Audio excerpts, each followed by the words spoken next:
Welcome back, fuckers. Alrighty, in today's video, we're going to be running through the roadmap for learning a module and learning that it's not what you would really expect. So let's cover this thing straight off the bat, okay, to save you a lot of time and effort and pain and frustration. First and foremost, if you don't have the time or the patience to commit to learning the basic fundamentals of your module that you've just purchased, you should honestly reconsider getting into DCS in the first place and go with a more casual level flight sim such as War Thunder, Ace Combat, or Armor, or something like that. Okay, the reason for this is you will not enjoy the game. You most probably become frustrated and quit because you keep dying to things, you're unable to blow targets up or complete missions because you didn't want to learn the basics before the more advanced. You are looking at potentially hundreds of hours of practice to master these basic steps in order to be combat mission ready. So if you're still listening after that truth bomb, then these are the steps and sequences I would recommend you to follow to become competent at your chosen module. All right, so the first port of call is the keybinds. So you're going to need to obviously bind the controls in your module to your HOTAS or whatever you're using to fly. And I would definitely recommend, if you haven't already, check out my Welcome to DCS video. I'll put the link in the description. Check that out, and it's going to give you a heads up on kind of the HOTASs and peripherals and all the stuff that you'd kind of want to get your hands on before you kind of deep dive into DCS. But it's going to assume that you've watched that or you know what you're doing in terms of you've got yourself set up and you're ready to start getting into your first module. And you're going to start with the keybinds. So you're going to go into the keybinds area and you're going to bind everything that is flight control related. So you're going to bind your pitch, you're going to bind roll, you're going to bind yaw, okay, you're going to bind your flaps, throttles, speed brake if applicable, nose wheel steering, landing gear, external lighting if required, wheel brakes, trim hats, pretty much anything related to basic flight is what you want to bind. What you don't want to bind is the gun trigger, weapon release button, radars on and off. Anything that isn't directly related to basic flight is just going to be a temptation or a distraction to you at this time that you don't need to worry about. Okay, trust me. All you're going to do if you start trying to bomb stuff and shoot stuff down straight away is you're going to hinder your development as a DCS pilot, and you're going to put yourself further and further behind where you could actually be if you actually concentrate on this stuff properly. Alrighty, now that you have bound your flight controls, okay, you're going to have to do another thing now. You're going to go into your axis commands or axis curves, and you're going to go into set axis curves for your pitch, your roll, and your yaw or your rudder pedals. I would recommend starting with an axis curve of 20 to 25, somewhere in there. I'd go, if you're brand new to DCS, go 25. If you've flown, flight sims before a little bit, go with 20. Okay, even if you think you know what you're doing, put it at 20. Okay, trust me, it's going to make your life a whole lot easier when you're first starting out. Once you have spent some time in the sim, you actually understand what's happening and all the rest of it, then you can worry about going a lower number. Okay, but you want to set your axis curves, your user curves to 20 to 25. All right, and then you can adjust them later on down the track when you get a bit of a feel for your aircraft. Alrighty, so now that you've bound your controls, all right, it's time to start getting yourself familiar with your aircraft, okay, your module. So you want to either start reading or watching or both the cold start procedure for your module. Okay, so YouTube, really good for tutorials. Chuck's guide, if you haven't checked out Chuck's guide, is definitely worth a Google. And you've also got the actual DCS flight manual that comes with the module. You can have a read of that as well. But depending on how you learn best, okay, some people learn better by reading about it, some people learn better by watching it, and then some people learn from a combo of the both. Okay, two things. So start doing some research, find yourself a video or a procedure on how to cold start the jet. From there, you're going to start practicing practicing cold starting of your aircraft. Right, so you've just paid good money for a full fidelity aircraft, so you may as well learn how it fully works and not be lazy. Don't be a dirty hot starter. Okay, starting up the aircraft from scratch and learning where all the buttons is going to help you later on down the track when you're being starting to learn how weapon systems work, radars and stuff, because you're going to know where the button is because you turned it on and off yourself. Okay, you're familiarizing yourself with the cockpit by learning how to do a cold start. So you're going to keep practicing your aircraft cold starts until you can do it without looking at a checklist. Okay. Alrighty, so next step in the roadmap would be learning how to actually taxi your aircraft or module around an airfield. So if you have bought, for example, the F-18 Hornet or the F-14 Tomcat, don't start on the aircraft carrier. Yes, I know it's cool, and I know that it's not what you want to hear, but you want to just practice on an airfield. Okay, when an actual pilot gets sent to flight training, they don't start learning on an aircraft carrier. They learn on an actual airfield. Okay, so if it's good enough for the real guys, it's good enough for you as well. So despawn yourself off the aircraft carrier. You'll come back to that in a little bit, I promise. Put yourself on an airfield, do your cold start there, and then just practice taxiing around on the tarmac, getting used to your nose wheel steering, your rudder pedals, and all the rest of it. Make sure that you are comfortable taxiing your aircraft around. Okay, so once you are comfortable and feeling okay with taxiing your aircraft, you've gotten used to the rudder pedals or your nose wheel steering, how much pressure you have to put on the pedals and all the rest of it to steer and not go off the runway, and using your throttle and all the rest of the stuff, you're ready to start getting ready for the next step, which is taking off and landing. So you're going to start again searching on YouTube, find videos that show you how to take off, show you how to land for the module that you're flying. And things you want to take note of are airspeed for your flaps and gears, because you can overspeed them and break them. So you want to take notice of the airspeed that your flaps and landing gear can be raised and lowered. Aircraft configuration, so if you need arrestor hooks, if you need flaps to a certain setting, all that kind of stuff for both takeoff and landing, because for a lot of the modules, the takeoff configuration is different to the landing configuration. So you're going to need to learn both of those. So again, do your research, go to Chuck's guides, go to the YouTube videos, start watching it and start familiarizing yourself, because once you have had a bit of a read and had a bit of a watch of some videos, you are now going to taxi your aircraft out onto the airfield and practice some basic flight characteristics. Now, when you actually get airborne, okay, you want to stay within visual range of the airfield you took off from, because you're not going to know how to find your way back if you fly ages away. So stay within visual range of the airfield so you can come back and practice your landings. Alrighty, so once you are happy with the basic flight handling, you've got a feel for, how sensitive the joystick is when you roll the aircraft, you nose the aircraft up and down using pitch, or you kick the rudder pedals in. Have a play around with all that stuff and make yourself comfortable with it. Okay, how far do you have to push the stick for it to turn a certain amount of degrees? How sensitive is the throttle settings? All those things you're going to need to have a play around with and get a feel for. Okay, once you have done that and you're feeling okay that you can fly around and not crash in the ground, you're then going to start getting yourself organized and start practicing some touch and go. So touch and go, if you don't know what that is you come in for a landing, you touch down on the airfield, and then you take off again, put your landing gear up, circle back around, and then just keep practicing. So you're doing a landing without actually stopping. All right. And what you're going to do on that is goal number one is your first goal is to not crash and die. Okay. And it's going to be sketchy. Okay, you're going to be all over the shop. You're probably going to spear in and crash and be a big smoking hole. If that's the case, it's all good.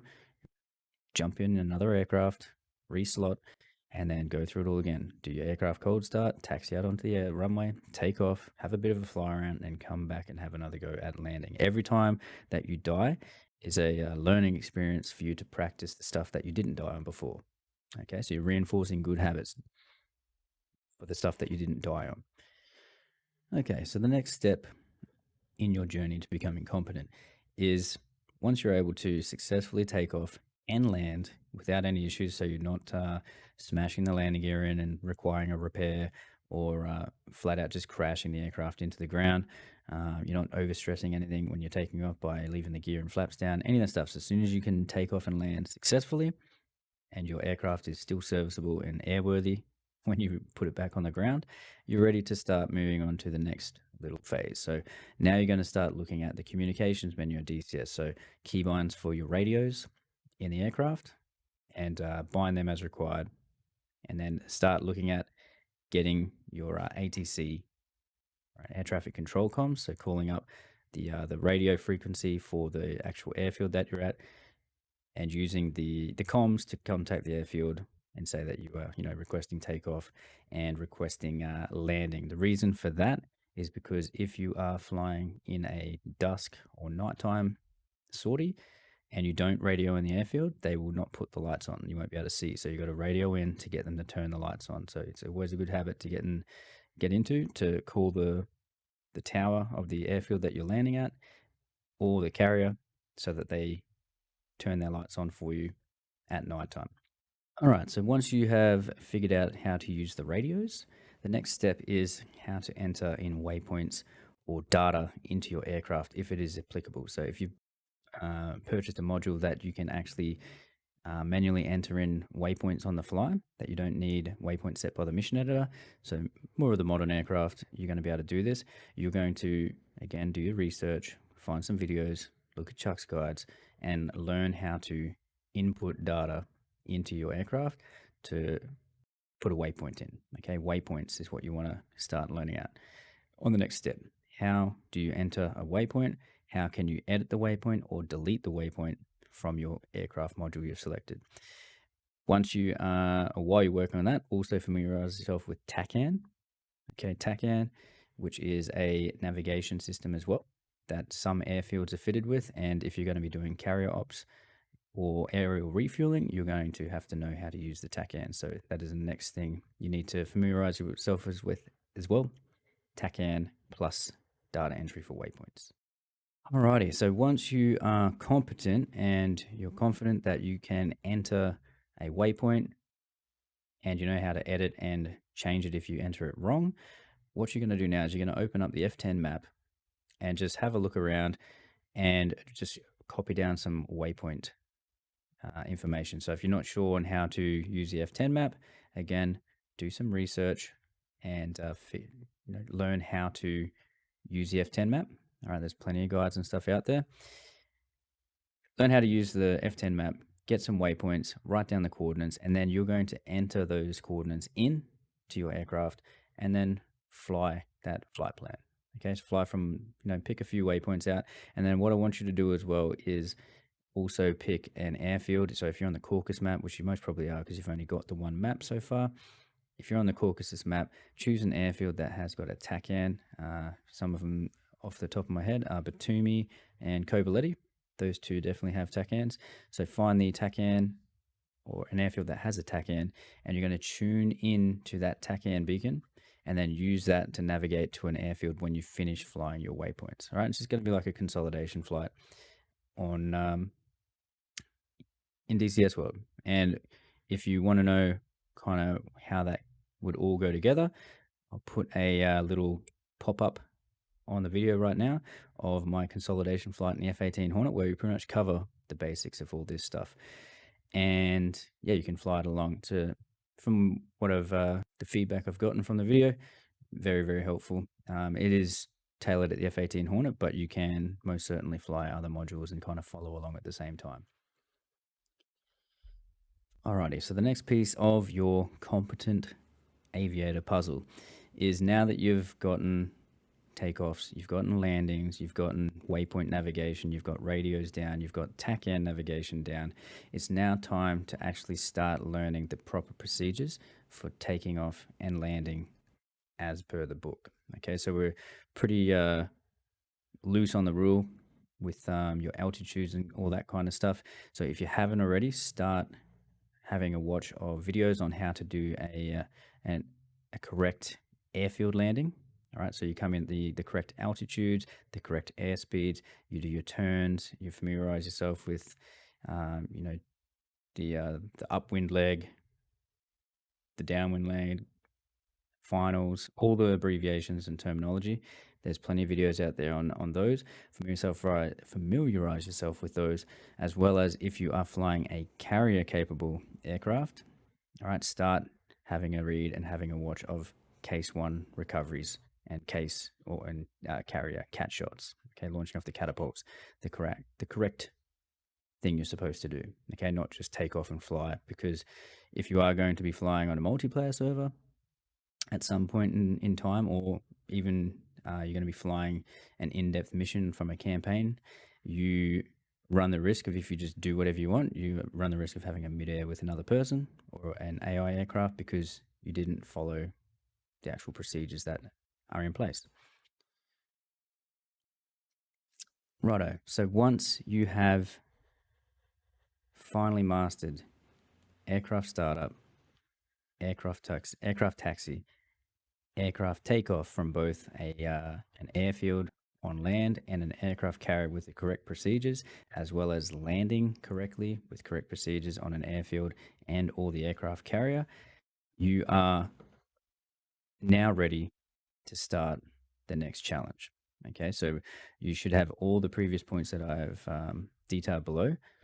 Be competent at them. And when I mean competent, I mean you don't need to refer to a video or a guide to do said task. Okay, it should be, you should have done it enough by now that it's kind of committed to your memory, and you can do all that stuff. So like waypoint entry, updating TACANs, tuning and radio frequencies, flying correctly, all that stuff. You should have that down. If you've got all that stuff down from that point, from this point back to the start of the video, your next challenge is to start working on formation flying, right?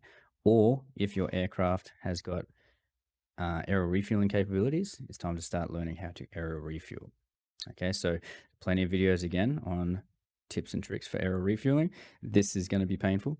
Heads up straight away. You're gonna rage at this. It's gonna be a rough ride for you when you first start. And this is where the axis curves are going to come in. So if you didn't change your axis curves and you went, nah, I'm just going to leave them at 0, you are going to struggle big time in this next step. So if you haven't, make sure you go and change your axis curves to 20 to 25. Okay, 20 to 25 on roll, pitch, and for your formation / aero refuel training. And you're going to practice.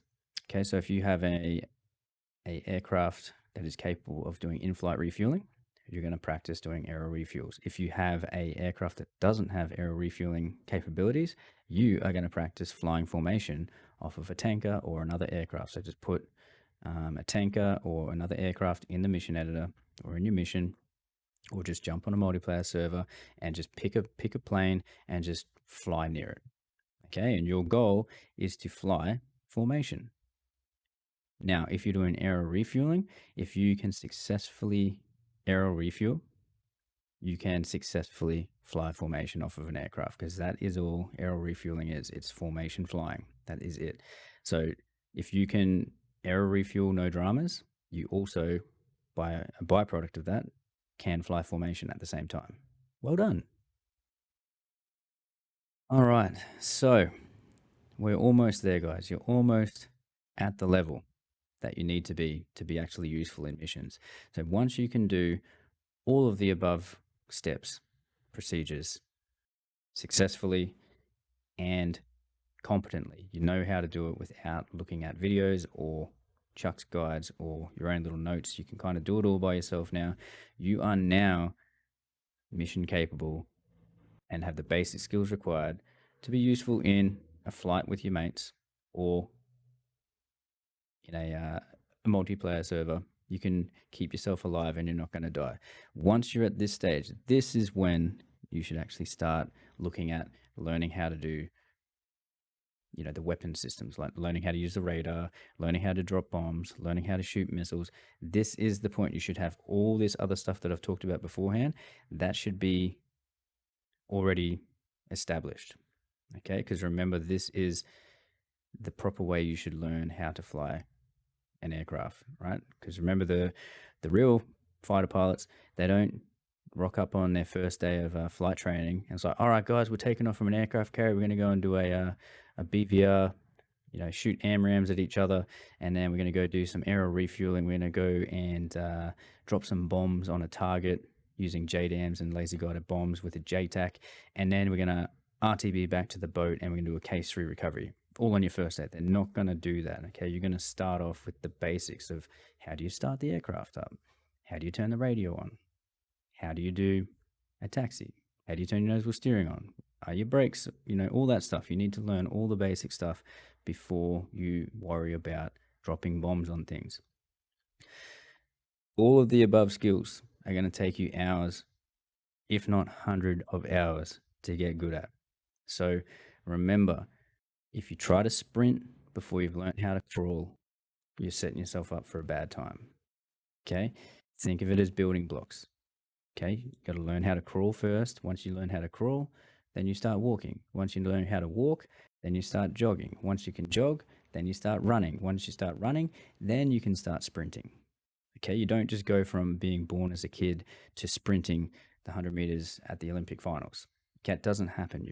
There's progressions that you need to do. And I know it's probably not what you want to hear, but I promise you, if you do the above steps that I've just gone through and you follow them and you stick to that, you are going to learn your aircraft and your module way quicker than someone who's just all over the shop trying to blow stuff up and shoot things before they're ready for it. You'll get to that point and be competent before they ever will be. They'll probably quit and never play DCS again, and you'll actually be enjoying it and loving life. Alrighty guys, that's enough rambling from myself. So I hope you enjoyed the video. And again, I apologize if that's not what you wanted to hear, which, let's be honest, for most of you, you're probably just your eyes glazed over and went, oh my God, do I really want to learn how to do all this stuff? But I promise you, okay, this is speaking from someone who's been in your shoes and is thinking the exact same thing that you're doing of, oh, I'll just put some missiles on and just go and try and blow something up. All right, you're gonna suck and you're gonna die and you're gonna get frustrated. And then eventually you're gonna get to the point where you're back at this video making your way through these steps. Okay, so save yourself a whole lot of heartache and pain and suffering and just start doing this stuff. I promise you that it will work. Okay, 100%. I'll bet both my balls on it that you will get better way faster than if you just have a crack and try to drop bombs and shoot stuff straight off the bat without learning any of the basic fundamentals of your aircraft module. Oh, okay. So thank you heaps, guys. Thanks for sticking that one out. If you enjoyed the video, make sure you hit the like button. It helps the channel out a bunch. If you think that a new player to DCS or one of your friends who's being stubborn and needs to hear it from someone else besides you would benefit from seeing this video, share it with your friends. Spread the love of the correct way to do things. The old saying, aviate, navigate, communicate. It's a saying for a reason because it's true. But yeah, anyways, guys, so thank you. Like the video, share it with your mates.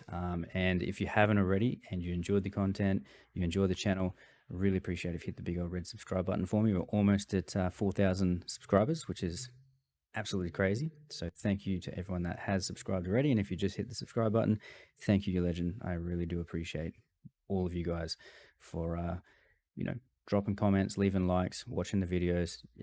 It's crazy. Okay. Absolutely humbling. So yeah, thank you guys.